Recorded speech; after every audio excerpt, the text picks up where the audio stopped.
In the world of the paranormal, few objects have sparked as much fear, fascination, and controversy as the Dybbuk Box. Said to contain an ancient evil spirit from Jewish folklore, the box has allegedly caused hallucinations, sickness, nightmares, and even death. But what if I told you this terrifying tale, one that inspired books, films, and even Hollywood celebrities' superstitions may be nothing more than an elaborate story? Tonight on Gleaming Mysteries, we unravel the legend of the Dybbuk Box, what it is, what it has allegedly done, and the shocking truth that lies at the heart of the myth. To understand the Dybbuk Box, we first need to understand what a Dybbuk is. In Jewish folklore, a Dybbuk is a disembodied, often malevolent soul that latches onto the living. The word comes from the Hebrew Dybbuk, meaning to cling. These spirits are believed to be the souls of the dead who were denied entry into the afterlife, usually because of sins they committed while alive or because they suffered a violent or unjust death. A Dybbuk doesn't just haunt a place, it invades a person. It speaks through them, uses their body, and often drives them to madness or despair. The concept emerged from Jewish mysticism and became part of the Kabbalistic tradition, especially during the 16th century in Eastern Europe. Though rabbis throughout history documented exorcisms of Dybbuks, the idea of trapping one in an object, that was something new. In 2003, Kevin Mannis, a writer and furniture restorer from Portland, Oregon, listed an antique wine cabinet for sale on eBay. The description wasn't just a product listing, it was a story, a terrifying one. According to Mannis, the box came from the estate of a Polish Holocaust survivor named Havila, who had brought it with her to America after World War II. Her family warned that the box should never be opened. What Havila did to the box we don't really know, but Mannis did just that. What was forbidden? He claimed that immediately afterward, bizarre things began to happen. Doors slamming on their own, light bulbs shattering, and the unmistakable smell of urine and jasmine, both associated with paranormal phenomena in folklore. Mannis and those around him reportedly experienced night terrors, shadowy figures, and unrelenting bad luck. Even more chilling? The item inside the box. 2 1920s pennies, a dried rosebud, a wine cup, locks of hair tied with string, a granite carving inscribed with Hebrew, and a candlestick. The implication? These were ritual items, tools to trap or bind a spirit inside. Once the Dybbuk Box listing gained traction online, it became a digital-age urban legend.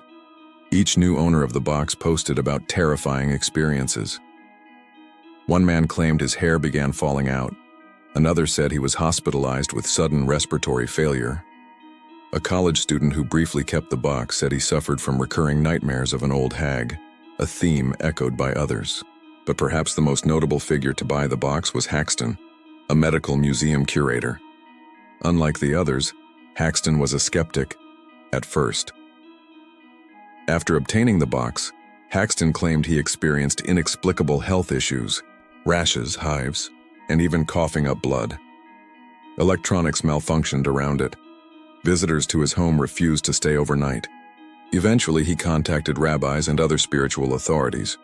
One suggested he build a protective ark to contain the spirit.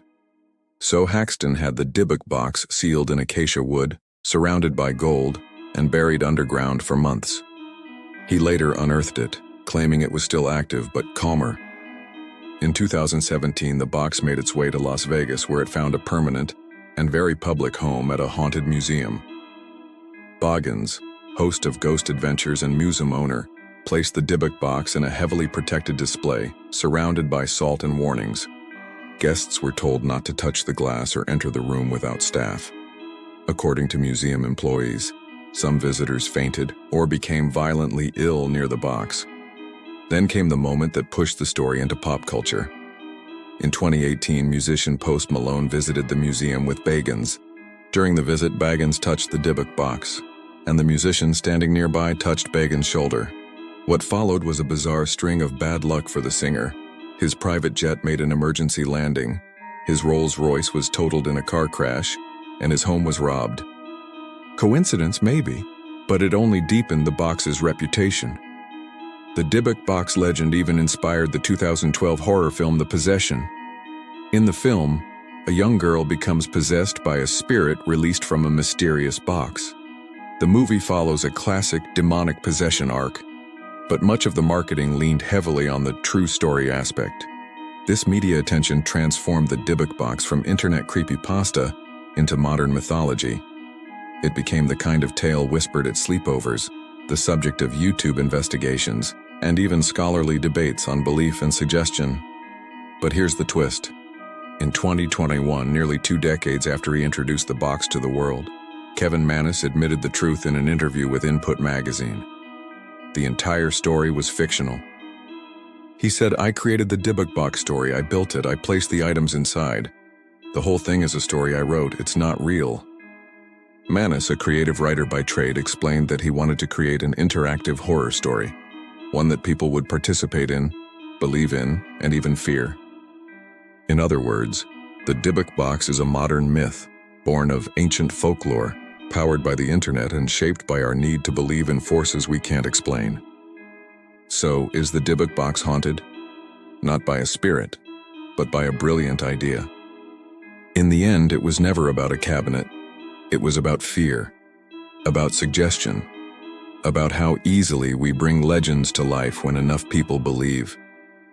We live in a world where stories spread faster than facts, and sometimes, that's all a mystery needs to take root. Thanks for watching Gleaming Mysteries.